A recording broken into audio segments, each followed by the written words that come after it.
Okay. All right, let's go ahead and take our seats, everyone. We're going to go ahead and start this session. Rohan, I have a card here for you because you're very special and I don't want to mess anything up here. And the last name's Cherian? Cherian.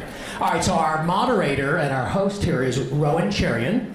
He is currently heading up the Toronto-based startup Root Digital. So I wonder if he says about, right? Because he's from Canada. And it's a digital service company focused on SEDD, which is strategy, engineering, design, and data. He's been in Canada helping many national retail brands and local businesses accelerate their transformation journey. He's got a lot of degrees. He's very smart. Let's give him a big round of applause. Welcome, Rohan. Okay. Welcome, everybody. Thank you for coming to this session versus the other ones. I think there's like 2 or 3 others running in parallel. So really quickly, I'm going to introduce my panelists, but my background. I've been in technology retail for close to 25 years. I started out my journey with firms like Accenture and Deloitte Digital. I ran their e-commerce practices and then ended up doing it for a lot of retailers. So in Canada, Loblaws, Toys R Us Canada, that was how my journey with Signified began. We did some very cool things with Signified and we did some very cool things with DoorDash. One of the key things that we did that made a difference is we ended up, during the pandemic, we ended up integrating with DoorDash, and the core idea was to deliver toys to customers faster than you can order your pizza. And we actually achieved that. We did that within 3 weeks as a pilot, and then we took it nationally. So it's just the testament to the teams here and the way people work in terms of how you can disrupt the space. So I'm going to go ahead and introduce folks that we're going to go through the session in a few minutes and just talk about omni-channel and conversion optimization, but specifically customer experience as well. So why don't you have you guys come over? So KK, this is KK. They're going to introduce themselves shortly too. Sofia. So KK is the director and head of e-commerce, almost a decade at Pandora, and having done it all, he's doing it for the reputed brand through the North American cluster specifically. He's an executive team member for that brand. He's also been focused on launching it back in 2015, even before they had online, and I believe KK, you grew it to close to 300 million for US and Canada. So maybe you can touch on that a little bit. Yeah, again, thank you, Rohan. First of all, great to see all of you in person. And thank you to the Signified team for inviting, and again, great to see all of you. So a little bit about me. So I've been with Pandora Jewelry for over 9 years now. I am an electrical engineer who got into strategy consulting and then joined Pandora to launch the website, working with McKinsey, and here we are. So we are now a plus $300 million business. And a little bit about Pandora Jewelry. So we are the world's largest jewelry brand globally. And you can think of Pandora Jewelry as kind of like Lego in the jewelry space, where you can mix and match products in 1,000 different ways and can tell your stories in the process. Last year we sold over 100 million pieces globally, $3 billion in revenues, and we have over 7,000 stores. In US we have over 2,000 stores, and we are growing. But again, glad to be here and excited to be part of this conversation. Fantastic. Thank you, KK. Okay, our other panelist is Sofia. Sofia is Director of Digital Marketing and E-commerce from BHFO.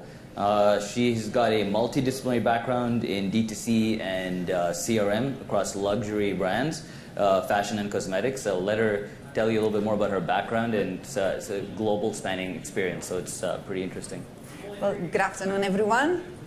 As well, I am very pleased and honored to be here today. Thank you to Signified and the team, and thank you so much for this opportunity today. As you can pick from my accent, I'm originally from Italy, but I lived for a very long time in Australia, and over there I was taking care of the growth for, Southeast Asia. It was a lot of fun. And then 3 years ago I moved to the United States, and now I work for a fantastic company called BHFO, We, and I say we because I believe I'm part of the team very much, and we do sell fashion online. We are a factory outlet. That's what FO in the brand stands for, because the owners of the company, they really believe that fashion should be affordable for everyone. So that's why we can find all those amazing brands that you're dreaming of at a fantastic price. So please, BHFO.com, come and see me. It's a fantastic place. And so we've got great plans to grow, not only internationally, but very much domestically. And we're now focusing on the .com, which is a new environment for us. We grow the company, it's 17 years old. They were massive on different marketplaces, but not on their own little gem like now BHFO.com is, and it's going to be. So great things ahead. Okay, fantastic. So guys, we're going to keep it pretty open.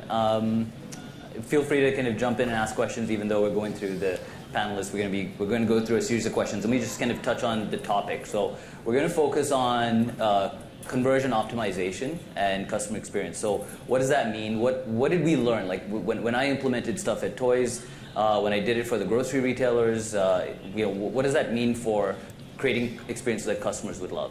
What does conversion optimization really translate into, and how does that affect Pandora? How does that affect BHFO? So we're going to be touching on a few key topics.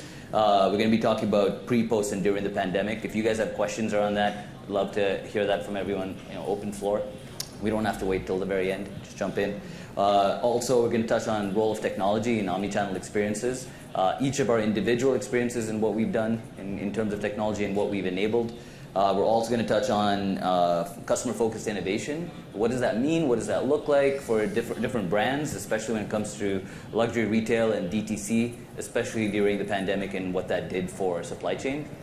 We're also, the last couple things we'll talk about is organizational challenges. Naturally, this is a big topic. It comes, any sort of disruption and any sort of growth comes with its own internal political challenges. So we're definitely going to touch on that. Lots of stories to talk about that.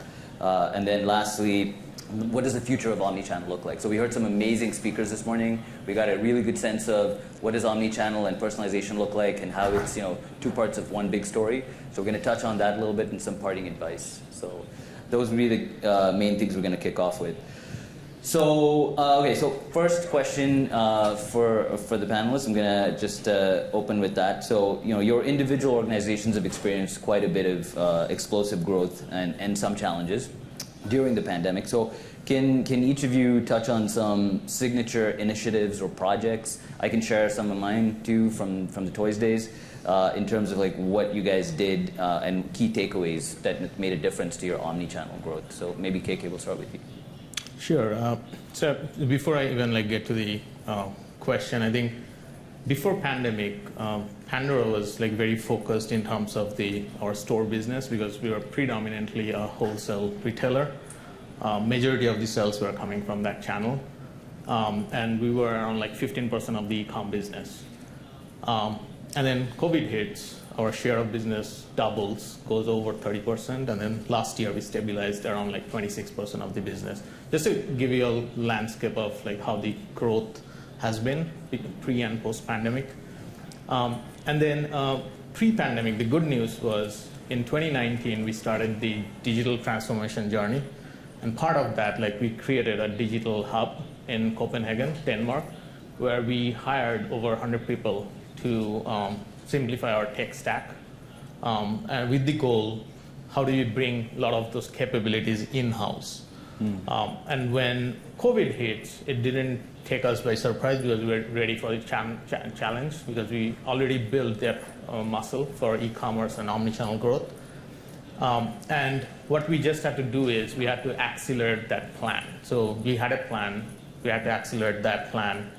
And we launched buy online, pickup in store, curbside pickup, endless aisle in record time, in 3 months across the whole network, across all our owned and operated stores, and across all our wholesale stores. And that has been a big success for us. And few fun facts. So last year, I think consistently, most of the weeks we were around 10 to 15% of the business from BOPIS.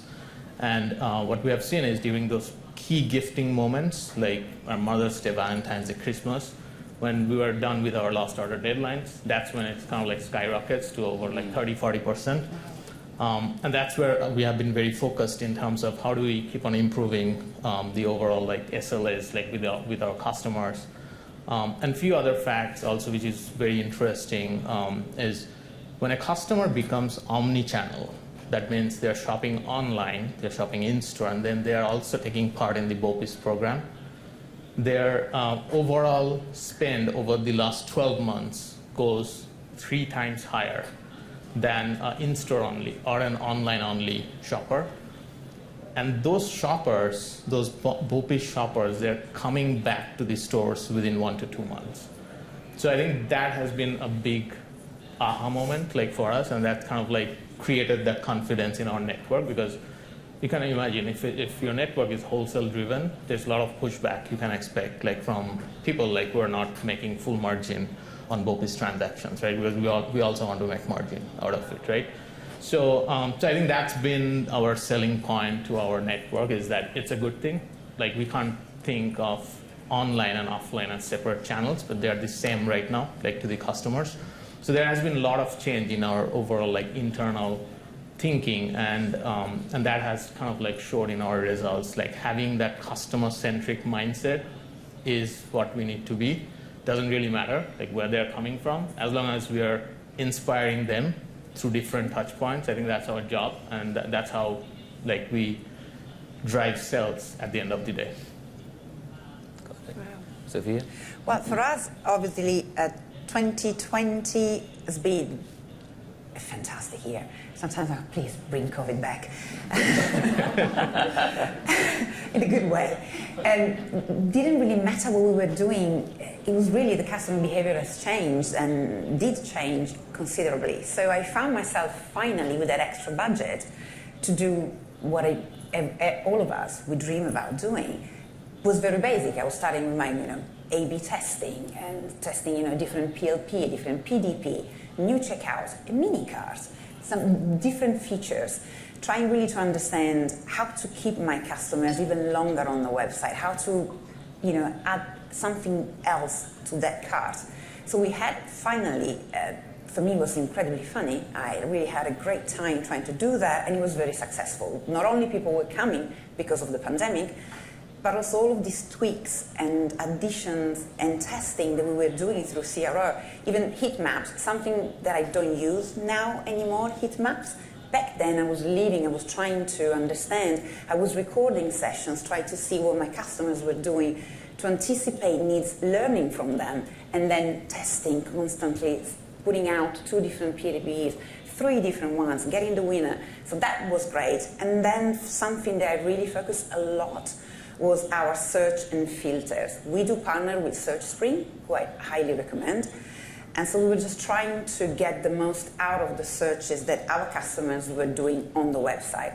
Learning from the 0 result searches, oh, they're looking for those brands. And so learning from that and trying to merchandise a PLP properly, how, responding to their searches and doing that so that for me has been a lot of fun, has been a very profitable year, but we managed to get it more profitable because of CRO. And it was basic, because now we've learned in 2.5 years, so now we don't really do only A/B testing. There's more technology involved, more data analysis involved, but 2020 really took us by surprise, and with the extra cash, we had finally the opportunity to start a process that will never stop now. But it was very in the beginning, especially for management, to understand how important it is to A/B test, to do CRO done properly, because it's the fruit of the labor of that test. It's paramount. It's remarkable, and so that was great. That was really good. Got it. Great. And I can touch on a story so before I started Root Digital. The last thing that I did when I was at Toys, and we talked a little bit about BOPIS, similar to your guys' experience, we basically decided to pick one thing.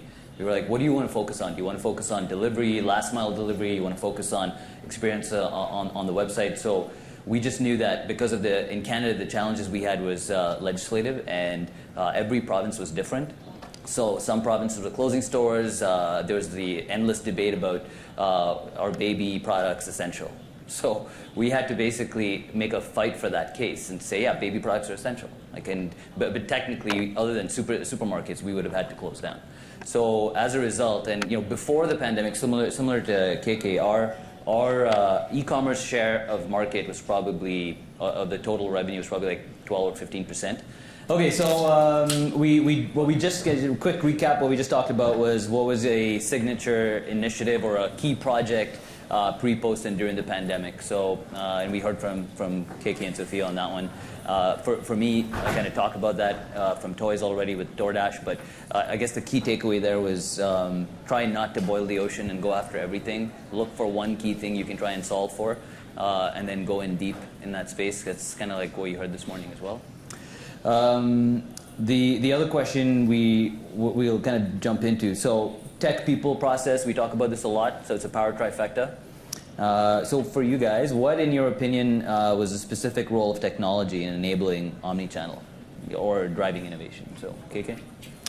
Yeah, sure. I think like from our brand perspective, so our core mission is to give love to people's voices. And then like our values kind of like surrounds that. Like we dare, we care, we dream, we deliver, right? And the way we see technology is, the role of technology is to make the shopping experience easier for customers, and then create less friction in that journey, right? And in the process, we also want to enable our employees so that it kind of like increases the overall efficiency. So customers, employees kind of like are part of our like core mission and vision. And on that note, I think everything is kind of like cascades down, right? So for example, like digital transformation is a big part of our overall strategy, and part of that, like we're always trying to take a step back, understand like what we are trying to do, and then kind of like move forward fast. So what we have been doing for the last couple of years is working on the foundation. So if our foundation is strong, then it's going to be much easier to scale. We have upgraded all systems like in the last like couple of years. Like we have launched like IBM Starling, like which gives us a robust OMS platform. We are going to migrate Salesforce Commerce Cloud to SFRA, which is supposed to give the speed which we want, and that will have a cascading effect, because digital is the first touch point for 90% of the customers, and first impression which you give to the customers is super important. And tied to that also, our goal is to support the stores in the right way. So that's where like clienteling app is going to be like one of the area like where we are focused on. We haven't yet cracked it, but we're very close to that. The goal there is how do we have only one app for the store associates, so that they don't have to use 15, 20 different things on the sales floor, in terms of then increasing the overall efficiency. So overall, I think we see technology is kind of like the driving force in terms of solving all those like friction points, not only for like online, but also kind of like all the like store employees we have. Yeah, great. Sofia? For us, has been the implementation of augmented reality. Back in 2020, I was working actually for a different company. I was working in cosmetics. So we really, with that extra budget that we finally had, we've been able to implement, like it was a face mapping that was helping clients not only to interact with our website, so to stay on the website way longer, but because of this face mapping, we can really tell them, and they could see straight on their phone or on the screen of the computer, what was the problem, if they have blemishes, if they had patches on their skin that were dry, or something different, some wrinkles. And not only we were able for them to trust us, because they could see that was real, I wasn't inventing anything, and we were not lying, it was their face and their skin issues. But that was for me a platform to sell and cross-sell and upsell anything. So they were just there to buy something, but because of this augmented reality, they were just seeing all the products we were recommending based upon what the artificial intelligence was reading. and they were just buying everything. And it was great, it's awesome. And now I'm doing that for BHFO. It's a little bit different because in fashion you need a body scan, and we are not a mono-brand retailer, we are a multi-brand, so I don't have the ghost mannequins for all the brands we sell, but we're getting there, because I really would like to show customers how something will look on their body, but also to help me reducing my return rates, because they can pick the right size. Because those days, people just, as you would do in the store, you get a small and a medium, knowing that you're going to return the one that doesn't fit. So with augmented reality, I hope to, win everything. A combination of longer, sessions on the website, more revenue, and less returns for me. So that, for me, is a great use of technologies for the industry I work for, obviously. Yeah, no, that's huge. I mean, I think we did something similar for toys too, where we basically had in the PLP and the PDPs, if you'd slide through some of the pictures, you could actually, I think Apple has that now, for you can see what the phone looks like, you can see what a laptop looks like. So we started working on what that looks like when you can scan a QR code or a barcode or AR, and then you can see that toy or that furniture or the car seat, how big it is and what it'll look like in the back of your car. So I think when it comes to innovation, there's like a lot of stuff that's happened in the last little while. Okay, the other question is okay. This is an important key one to the topic here. So, how are you guys, for your respective brands, building experiences that customers will love? Like, and how should we? I guess think of it like a level in terms of like how should we go about building that from like the pandemic learnings? So, what did you guys do for your brands individually? Okay. Yeah, I think, like I was saying, so we are very customer focused, and one of the piece we strongly believe is stores are at the center of the omnichannel journey, and I do frequent store visits just to see how they're selling, what questions customers are asking, and I learn a lot like from that experience. And the way I try to then bring that like in the online is. Because the experience which the customers get in store is a big part of the overall Pandora experience. So personalization then becomes like one of the key focus for us in terms of who that customer is, like where they're coming from, what do they want, and then like create that like unique experience. So we have wide range of products. We have partnerships with Disney, like we launched our Marvel collection. We are going to launch like a lot of different like collaborations. There is so many different types of customers we have. There is West Coast behaves completely different than East Coast. Canada behaves like West Coast. So we know all the patterns right now, like in terms of what's going on. How do we bring all this thing together? I think that's where like we have been working for the last 1 year or so. So we launched the CDP, the centralized customer data platform. And that is housing all the wealth of data in terms of in-store transactions, online transactions. What we are currently working on is how do we use that data efficiently across all channels, whether it is email, whether it is website. So we're making some great progress. We're doing a lot of like test and learn.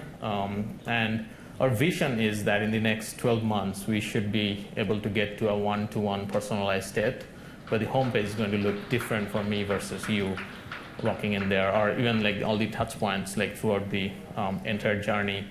And the other piece we always try to do is like what are those areas where we can invest so that like we can bridge the gap between online and offline. So we launched like virtual try-on, and we have seen more than 50% of the people like we're engaging, they're more likely to buy. Similarly, like we have launched the video chat like with our store associates, because again, like we're trying to maximize the efficiency of the stores as well in the process. And then if there are back rooms, why don't we capitalize that, right? So, and then part of that also, like we're seeing like almost like $30-40 higher basket increase, like when customers are like interacting. Same with like Afterpay Klarna, we launched that, and we have been seeing a great acquisition tactic, like part of that, like Gen Z Millennial, which is our target audience. So yeah, so we're always trying to kind of like bridge that gap between the online and offline experience. And then the third thing I'll just mention is we always try to understand or stay focused on the fundamentals of the business, right? So I always say this to my team is less is more. You don't have to do like 10 tests. Just do 3 tests, right? For this quarter, make those big. Make those like $1 million tests, right? So I think that's where like we're very focused in terms of the customer journey. Like where are those friction points? Like in the journey, we know exactly there are 3 areas like where we need to get better, whether it's like PDP to cart, like checkout start, and then like final step in the checkout, right? And then the conversation is around what are the ways like we can tackle those friction points and then kind of like increase the overall conversion at the end of the day. Oh, that's great. I think that's a key call out because when you think about clienteling and what that could do for customers, I mean, even when you kind of go a step further, right? Like BOP is the topic specifically around how do you make sure that customers are getting the right order or they're able to get to the store. Like I remember when you did this for toys, one of the key things that we asked the customer, we said like, what do you hate about the process right now for curbside pickup? And their immediate answer was, it's really cumbersome. It's really cumbersome for us to wait for the email, then we got to drive to the store, we don't know where we're going, the parking lot's really messy. So we ended up doing an integration with Twilio. And what that allowed us to do is we could now text message them versus them having to check their email. We could tell them exactly where to come when they came in to the parking lot. We did like location services and turned that on. So part of that is like we were listening to what the customer said that they wanted, and it was not part of our roadmap. But we changed everything to offer that because that was something that led to more. So within the next 10 days, the customer came back again and they bought more. And they were all curbside pickup or buy online pickup in store offers. So what does that tell us? Like, we took, for us at Toys, we took that from 12 or 18% to almost 80% for curbside pickup, which is massive. Wow. Right? So what about you, Sofia, Well, we don't have brick and mortar stores. We are 100% online. So what we try to do, what we're still trying to do, we partnered with Nosto to do exactly what you said. We are now capable to do through Nosto, which I don't know if you're familiar with Nosto. It's a fantastic API that gives that kind of personalization. Like if you're landing on my website, you might be able to see a homepage that I don't. And that first homepage is the same for everybody, but then the second session changes based upon what you've been searching or what you've purchased with us, and that is great. And then we started to do quizzes. We all know that people, it's SEO, people type and search for skincare, whatever, the quiz about fashion, your style quiz. So we'll be leveraging quizzes not only on the homepage, but all across the funnel. So throughout, you land on a PLP, and we're trying to help you. We don't have a chatbot. I don't really like chatbot, they're very impersonal. But we're trying with quizzes, not only get the data of what they're liking, and then based upon the answers, we're gonna channel them through a different PLP, eventually PDP. And it's interactive. I need them to stay on the website. I need them to change from a product. Let me check this one as well. So everything that we can think of about how can I have my clients engaging, not just with my products, but with my website to find that it's funny to be on BHFO.com. So all of those things, it goes down to personalization, but also engaging with my brand in a way that is not necessarily just purchasing. And so then they talk. It's an experience. Go on there, check out the quiz, check out that. And so I found that very, very good. So my bounce rate has dropped, our session, the length of sessions has grown up. Really, it's a very successful strategy. Amazing. For us. Okay. So what about, I think you guys kind of touched on this one. Is there anything else from like a customer-focused innovation that you would think about exploring or looking into further? After hours customer service, this kind of automation, although it's a robot behind it, it's artificial intelligence, but I know I'm missing on sales after hours when my customer service are not there, because obviously we're on the East Coast, so that's our trading hours. So that's something that I'm trying to develop, this kind of, although I don't want to have chatbots, because I don't like them, but I'm trying to figure out what I can do through people like Gorgeous or customers with a K. So just trying to see what can I do to have that sale when people are in need of a question or something, and yeah, that kind of automation. Yeah, that's actually an interesting. One of my customers now, based out of Montreal, it's a big and tall brand. They basically are using the three power trifecta of products for innovation. So it's like Klaviyo, Yotpo, and Gorgeous. So they're trying to take advantage of that. What about you, Kiki? Anything other than what you've already mentioned on innovation? No, I think like we already talked about it. So I think we can bring a lot of fancy tools like on the website, but that's not where we are focused on. We are always like focused on the fundamentals of the business, like how we can scale it and take it to the next level. Okay. The other one that I have, so I just saw that we got like 5 minutes. I'll open it to the floor for some quick questions, but before I do that, I just want to touch on any I guess, parting advice for retailers in the room or any folks in the room regarding like what's the future of omnichannel optimization look like, or what do you think they should be focused on? Yeah, I think if you look at the last like 5 years, I think customer expectations have evolved, but there's one thing that hasn't changed is customers always want better service than yesterday. And that expectation is not going to change in the next 10 years. Mm-hmm.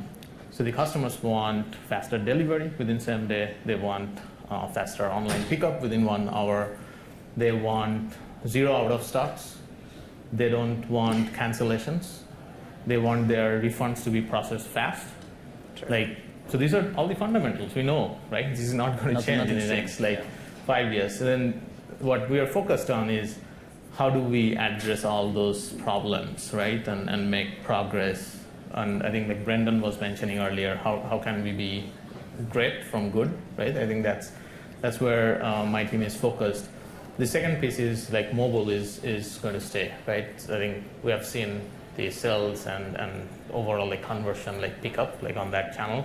So we'll be very mobile first. We'll take that mobile first approach with that personalization aspect like as kind of like top priority. And then finally, I think talent is going to play a big role. I think I've done a team restructuring. We used to have like customer experience vertical separate. So I've combined that with analytics.